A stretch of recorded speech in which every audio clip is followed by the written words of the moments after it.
ஈமான் பில் மலாயிகா, மலக்குமார்கள் மீது ஈமான் கொள்வது. இது இஸ்லாம்ல முக்கியமான ஒரு தூண் என்று சொல்லலாங்க. நம்ம எல்லாருக்குமே தெரியும் இல்லைங்களா? ஈமானுடைய 6 தூண்கள். ஹதீஸ் ஜிப்ரீல் படிச்சிருப்போம். ஆனா எப்படி இது நம்மளுடைய உள்ளத்தை தூய்மைப்படுத்துது? மலக்குமார்கள் மீது ஈமான் கொள்வது, நம்பிக்கை வைப்பது எப்படி நம்மளுடைய உள்ளத்தை தூய்மைப்படுத்துது என்று சொல்லி பார்த்தீங்கன்னா, முதலாவது நம்முடைய செயல்கள் மலக்குமார்கள் பதிந்து கொண்டிருக்கிறாங்க. அனுதினமும் நம்ம செய்யக்கூடிய செயல்கள் நல்ல செயல்களோ, தீய செயல்களோ எல்லாமே நபி அ ஏஞ்சல்ஸ் பதிந்து கொண்டிருக்கிறாங்க. அல்லாஹ் சுப்ஹானஹு வ தஆலா அல் குர்ஆன்ல சொல்றான். உங்கள் மீது காவலாளர்கள் இருக்கிறார்கள். அவங்க ஒரு நீங்கள் செய்யக்கூடிய எல்லாத்தையும் அறிந்து இருக்கிறாங்க. அதை எழுதி வைக்கிறாங்கன்னு சொல்றாங்க. கிராமன் காத்திபீன் என்று வருது. அவங்க தான் பதிவு செய்றாங்க என்று வருது. இப்படி பதிவு செய்றாங்கன்ற நம்பிக்கை ஒருத்தர் முழுமையா உணர்றாருன்னா, நிச்சயமா அவர் மறைமுகமா செய்யக்கூடிய பாவங்களை தவிர்த்துக் கொள்வார். தன்னுடைய மனசாட்சி என்ன சொல்லும்? எல்லா பாவமும் பதிவு செய்யப்படுதுப்பா. அதனால நீ அத செய்யாத என்று சொல்லும். ஒரு விழிப்புணர்வு உண்டாகும். இது உள்ளத்தை பாவங்களிலிருந்து, அதுவும் மறைமுக பாவங்களிலிருந்து சுத்தப்படுத்துகிறது. 2வது நல்ல வார்த்தைகள் பேசுவதற்கு ஒரு ஊக்கம் ஏற்படுது நமக்கு. அதாவது ஒரு வார்த்தை எந்த ஒரு வார்த்தை பேசினாலும் அதை மலக்குமார்கள் தயார் நிலையில இருக்கிறாங்க. அதை பதிவு செய்ய. அல்லாஹ் சொல்றான் இல்லையா? 50வது அத்தியாயம் 18வது வசனம். இதனுடைய விளைவு என்னன்னா, புறம் பேசுவது தவிர்க்கப்படும். அவதூறு பேசுவது தவிர்க்கப்படும். பொய் பேசுவது தவிர்க்கப்படும். பிறரை இகழ்வது தவிர்க்கப்படும்.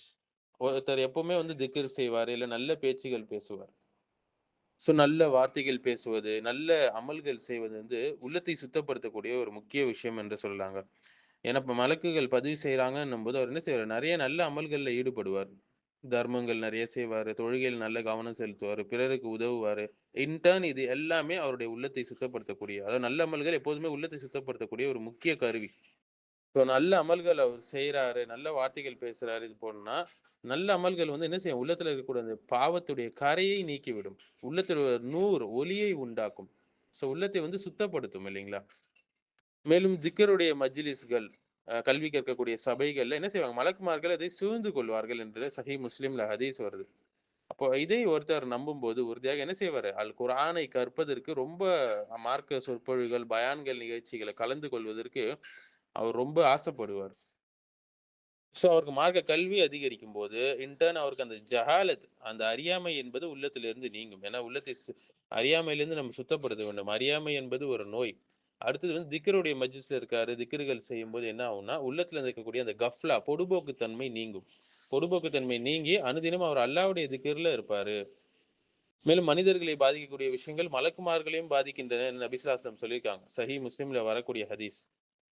ஒரு மனிதர் இதை உறுதியாக நம்பினார்னா, அவரு தனிப்பட்ட சுத்தம் சம்பந்தப்பட்ட விஷயங்கள்ல ரொம்ப கவனம் செலுத்துவார். வீட்டை சுத்தமாக வச்சுக்கொள்வாரு. துர்நாற்றங்கள் வீசுவதிலிருந்து தவிர்த்துக் கொள்வாரு.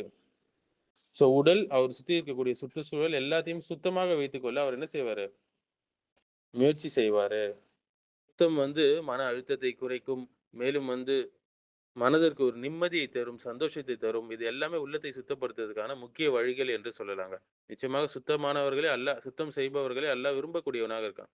அல்லாஹ்வுடைய விருப்பம் நமக்கு கிடைக்கும். அடுத்தது ஹயா என்று சொல்லக்கூடிய இந்த வெட்க உணர்வு அதிகரிக்கும் இல்லைங்களா? மலக்குகள் என்ன செய்றாங்களாம்? உஸ்மான் ரலியல்லாஹு பொறுத்து அவங்க வெட்கப்படக்கூடியவங்களா இருப்பாங்களாம். ஏன்னா உஸ்மான் ரலியல்லாஹு அந்த அளவுக்கு ஹயா என்று சொல்லக்கூடிய இந்த வெட்க உணர்வை பேணக்கூடியவங்களா இருப்பாங்க. சஹீஹ் முஸ்லிம்ல ஹதீஸ் பார்க்கிறோம்.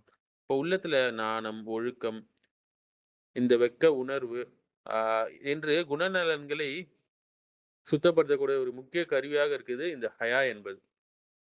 இந்த வெட்க உணர்வு யார்கிட்ட நீங்கிச்சோ, அவங்க வெட்கங்கெட்டவர்களாக மாறி, நெறைய பாவங்களை செய்யக்கூடியவங்களா இருப்பாங்க. அந்த பாவங்கள் உள்ளத்தை அழுக்காறு செய்யக்கூடியதாக இருக்கு. மேலும் ஈமான் கொண்ட நல்ல முஸ்லிம்களுக்கு மலக்குகள் எப்போதும் மன்னிப்பு கேட்கக்கூடியவங்களாக இருப்பாங்க. இல்லைங்களா? பாவ மன்னிப்பு. 40 அத்தியாயம் 7வது வசனத்துல பார்க்கலாம். அப்போ மனசோர்வு நமக்கு குறையும். அல்லாஹ்வுடைய கருணையில நமக்கு நம்பிக்கை அதிகரிக்கும். நமக்காக ஒருத்தவங்க பாவ மன்னிப்பு கேட்கறாங்கன்னா, நிச்சயமாக நம்ம என்ன ஆகும்? ரஜா, அல்லாஹ் கிட்ட ஒரு நம்ம எதிர்பார்க்க முடியும். மேலும் பொறுமை வளர்கிறதுங்க. மலக்குகள் மூமின்களுக்கு உதவுறாங்க இந்த விஷயத்துல. பத்ர் போர்ல பார்க்கலாம். ஆயிரக்கணக்கான மலக்குகளை அனுப்பிச்சு அல்லாஹ் உதவி செஞ்சான்.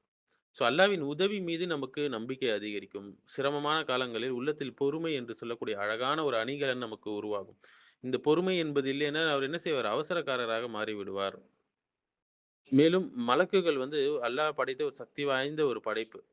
ஆனா, அவங்களே என்ன செய்றாங்க? அல்லாஹ்வுக்கு கீழ்ப்படியக்கூடியவங்களாக இருக்கிறாங்க. இப்ப நம்ம கீழ்ப்படிய மாற்றோமேன்ற எண்ணம் வரும். அந்த ஒரு அவருக்கு இருக்கக்கூடிய அந்த அகம்பாவம் என்பது அவருக்கு குறையும். அகம்பாவம் என்பது உள்ளத்துடைய முக்கிய மோசமான நோயாக இருக்குது.